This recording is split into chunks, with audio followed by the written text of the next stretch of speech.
இங்க இருக்கேன் சார். லாஸ்ட்ல சமீப காலமா பாத்தீங்கன்னா திரைத்துறையில வந்து இருக்கக்கூடிய நடிகர்களோ இல்ல செலிபிரிட்டிஸ் எல்லாருமே all depend upon social media influencers sir. இந்த சோஷியல் மீடியா இன்ஃப்ளூயன்சர்ஸை நம்பி தான் இப்போ படம் இருக்கிற மாதிரியே ஆக்கிட்டாங்க. ஆனால் அதுதான் உண்மையா அப்படின்றது ஒரு கேள்வி. ஒன்று என்னன்னா, இந்த சோஷியல் மீடியா இன்ஃப்ளூயன்சர்ஸை மிஸ்யூஸ் பண்ணுறாங்க டு டிஃபேம் அன் ஆர்டிஸ்ட். இது ரெகுலராக நடக்குது.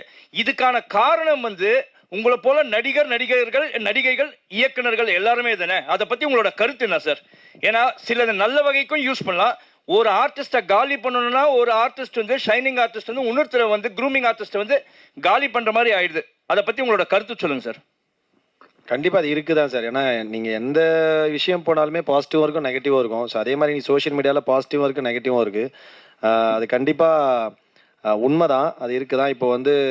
இப்போ பார்த்தீங்கன்னா இப்போ சோஷியல் மீடியா மார்க்கெட்டிங் நிறைய பேர் பண்ணுறாங்கன்னா, இப்போ நம்ம ஒருத்தங்கிட்ட பண்ணுறோம், இன்னொருத்தங்களுக்கு பண்ணலன்னா அதுவே நம்ம வந்து அந்த படத்தை பற்றி தப்பாக பேசுகிறதுக்கான வந்து அவங்களே கிரியேட் பண்ணலாம், அதெல்லாம் பண்ணலாம். அதெல்லாம் நம்ம தடுக்கவே முடியாது சார். ஆனால் end of the day content பயங்கரமாக இருக்கா, அது வந்து நம்ம வந்து அந்த கண்டென்ட் கொண்டு போய் சேர்த்துரும். இப்போ சில படங்கள் நல்லா இருக்கு, எதுலையுமே நம்ம பெருசாக சோஷியல் மீடியா ப்ரொமோஷன் அதெல்லாம் பெஸ்ட் பேசிக்காக ஒரு படங்களுக்கு என்ன பண்ணுமோ அது மட்டும் பண்ணியே படம் ரிலீஸ் ஆனோன்னு பெரிய லெவலில் ஹிட்டான படங்களும் உண்டு. சில பயங்கர பெரிய படங்களே சோஷியல் மீடியாவில் பயங்கரமாக ப்ரொமோஷன் பண்ணி ரிலீஸ் ஆகி மக்களுக்கு பிடிக்காம போயிருக்கு. ஸோ அது வந்து எந்த இடத்துக்கு போனாலுமே இது ரெண்டுமே இருக்க தான் செய்யும்.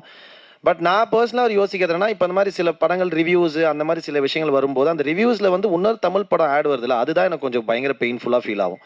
ஏன்னா வந்து அவங்களுக்கு வந்து இப்போ ஒரு வீக்கில் வந்து 3 படம் வருதுன்னா, ஒரு படத்தை ரிவ்யூ பண்ணும்போது அந்த படத்தை இன்னும் 2 படத்தோட ஆட் வருது. அந்த படத்தையும் அவர் காலி பண்ணுறாங்க, இந்த படத்தையும் காலி பண்ணுறாங்க. அவங்களுக்கு சினிமாக்காரங்களே திரும்ப பிஸ்னஸ் தரது வந்து கொஞ்சம் பிரச்சனைக்கான விஷயமா பார்க்குறேன். அதை எல்லாரும் சேர்ந்து பேசி அது கொஞ்சம், ஏன்னா மற்ற ஆட்லாம் அவங்க எப்படி இருந்தாலும் சினிமாக்காரங்க படம் ஆடு தரலாம், மற்ற ஆடுலாம் தரதான் போகிறாங்க.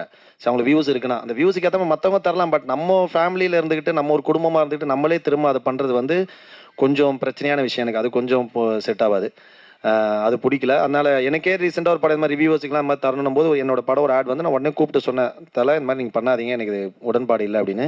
பட் அதை மீறி பணம் போடுறவங்களுக்கு ஒரு எக்ஸ்போஷர் வேணும், தேவையான. பட் ஆனால் ரொம்ப அன்எத்திக்கான விஷயம் அப்படின்னு நான் சொன்னேன். நீங்கள் வந்து இப்போ ஓகே எக்ஸ்போஷர் கிடைக்கணும், உங்களுக்கு ரீச் ஆகணும்னு நினைக்கிறீங்க, நீங்கள் பணம் போட்டுறீங்க, அது ரொம்ப நேர்மையான விஷயம், நீங்கள் பண்ணிக்கங்க, பிரச்சனை இல்லை. பட் எனக்கு இதில் உடன்பாடு இல்லை, நான் பண்ணாதீங்க. ஏன்னா ஒரு படம் ரிலீஸ் ஆகுது, அவங்க அந்த படத்தோட மொத்த நல்லா இருக்கு நல்லா இருக்கிற மீறி அவங்களை ஒப்பீனியன் சொல்கிறாங்க. பட் அது வந்து விமர்சனம் பண்ணுற விதமோ ஏதோ பண்ணும்போது ஒரு படத்தை காலி பண்ணும்போது அதில் அதே நம்ம ஃபேமிலியை சேர்ந்து இன்னொரு 4 படத்தோட ஆட் வரும்போது அது ரொம்ப தப்புன்னு நினைக்கிறேன் நான்.